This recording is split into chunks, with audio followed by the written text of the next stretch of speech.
address that we want to replace now. And then at this point, I can click Create. All right, so the CDN endpoint is being created. And when it is ready, after a short wait, we are going to be able to secure this CDN endpoint with a certificate. And again, you will see that the process is a little bit different from what we did before. So now this host name exists, we can dive into it. And now we are going to add a custom domain to that. Let's do that. So we are going to select here the custom host name, which is going to be securestorage.tailwindtraders.xyz. This box is validating, and as you can see, it is failing the validation. But again, we have some instructions on how to do that. And in order to pass the validation here, we are going to have to create a new DNS record, which is pointing to this original endpoint name. So let's do that into the DNS. Okay, going back into the DNS, I'm going to set a new record. And the name is going to be securestorage.tailwindtraders.xyz. We know from the instructions it has to be a CNAME. And this is the address which nobody will ever see. This is the Azure service address, if you want, which it is going to point to. All right, so now at this point, we can refresh the validation. Now this box is a little bit weird because it doesn't have a validate button. So I'm going to just modify the value, and that's going to trigger the validation again. All right, it's just taking a few seconds to propagate, but now we see that the validation is complete. Perfect. So now the custom domain name is going to be created for the CDN. And now this is the value that we are going to be able to secure. So let's go back to the overview. Let's go back to the custom domain. And as you can see here, the host name has been created, but notice that the custom HTTPS is disabled at this time, and this is what we want to enable. But before we do that, let's go back into our web browser, and we are going to see how this image is looking like if I decide to use my custom domain for the CDN. So that's securestorage.tailwindtraders.xyz.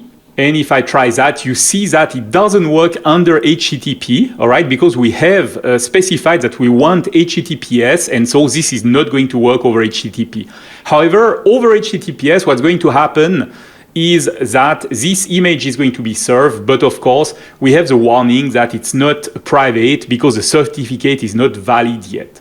So we can do that. We can go back into our portal, and this is where we can actually say that we want to use a certificate for that.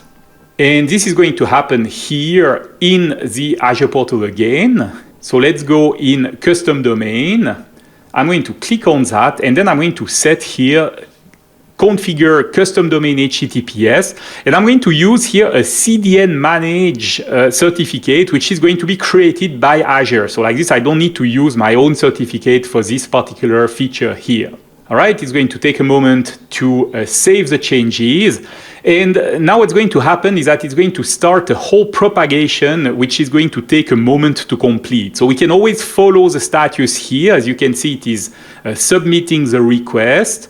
And here, because we have a relatively small subset of data and a small CDN, it's going to be quite fast, but it could take minutes to complete in a real-life scenario. And of course, at any time, you can go back to this page and then you can follow what's going on. So now we see that the domain validation is being processed.